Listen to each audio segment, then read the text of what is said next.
The statute of the International Court of Justice mentions the general principles of law recognized by civilized nations. This is found in Article 38. The general principles of law are derived from the common provisions of the domestic law of each country. There are still questions in academic circles. They question whether the general principles of law belong to the sources of international law. General principles of law form the third source of international law. The meaning of general principle of law recognized by civilized nations has been the topic of extensive discussion. Some writers believe the phrase includes general principles found in domestic jurisprudence. These principles can be applied to international legal questions. The other view asserts that the phrase refers to general principles of law connected to natural law. These principles were interpreted during recent centuries in the Western world. Most modern writers consider general principles of law a secondary source of international law. They are used infrequently in practice. Still, they can be helpful on occasion. Next are some examples of general principles of law applied by the international courts and tribunals. 1. Principle of good faith. Good faith is a broad term used to encompass honest dealing. Depending on the exact setting, good faith requires an honest belief or purpose. It also requires faithful performance of duties. It involves observance of fair dealing standards, or an absence of fraudulent intent. This principle is fundamentally important in the law of treaties. It is codified in Article 26 of the 1969 Vienna Convention on the Law of Treaties. This principle has been mentioned in many judgments of the International Court of Justice. In the 1974 nuclear test case, the court emphasized that the principle of good faith governs the creation and performance of legal obligations, whatever their source. 2. Principle of equity. Equity is a principle characterized by its focus on principles of fairness, justice, and conscience. Equity can perform three functions. First, it can be used to adapt the law to the facts of individual cases, equity infra legem. Second, it can be used to fill gaps in the law, equity praeter legem. Third, it can be used as a reason for refusing to apply unjust laws, equity contra legem. The above-mentioned functions merge into one another to some extent. In particular, equity infra legem can be used in a wide number of situations. It ranges from cases that differ only slightly from a strict application of the letter of the law. It includes cases where the spirit of the law prevails over its letter. It also covers cases where equitable exceptions are inferred into a rule of law. As a result, a judge who wishes not to apply a rule of law can say that application of the letter of the law would be contrary to its spirit. Many environmental treaties are based on this principle.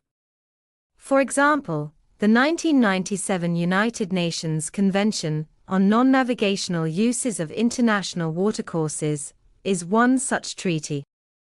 In the North Sea cases, International Court of Justice developed applicable principles and criteria of equitable solution. In the process, the ICJ rejected the obligatory use of the equidistance method. It applied equity as a rule of international law to develop principles and criteria for an equitable solution. International courts and tribunals have applied these judicially developed principles and criteria in all subsequent cases. In 1983, Burkina Faso and Mali agreed to submit their frontier dispute to a chamber of the ICJ.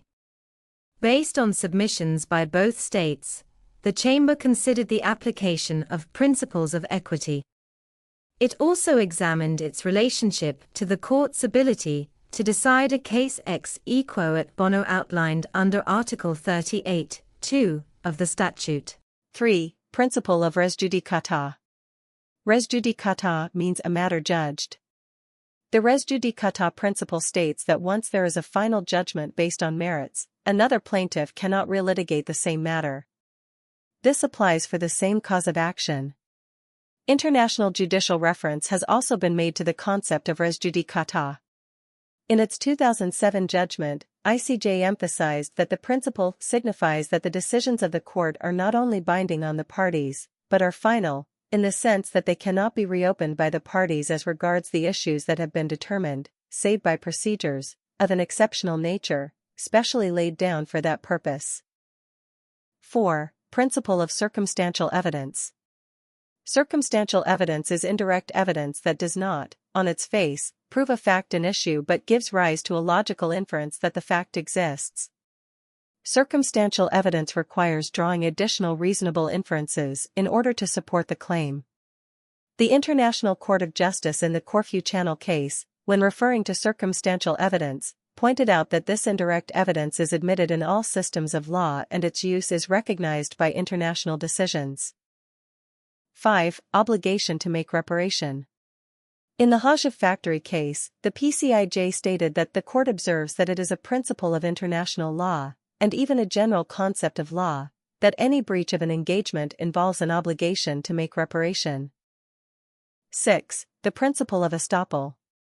The situation of estoppel arises when a state's conduct is clear, sustained and consistent, and the other party relying on such conduct has changed its position to its own detriment or has suffered some prejudice.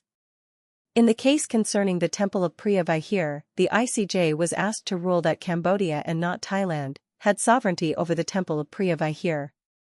In 1904, the boundary between Cambodia and Thailand was determined by a treaty between France and Siam under which a map was prepared which placed the temple in Cambodia.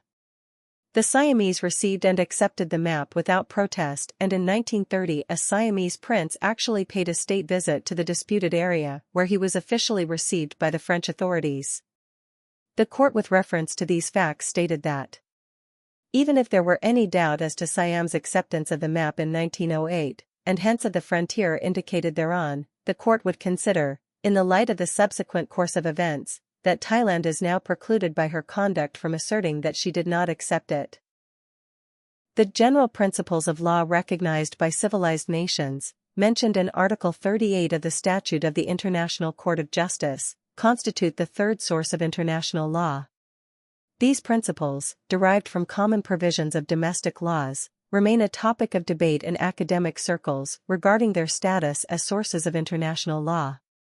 Some argue that these principles encompass general concepts that apply to both domestic and international legal questions, while others link them to natural law and recent Western interpretations, considering them inadequate sources of international law.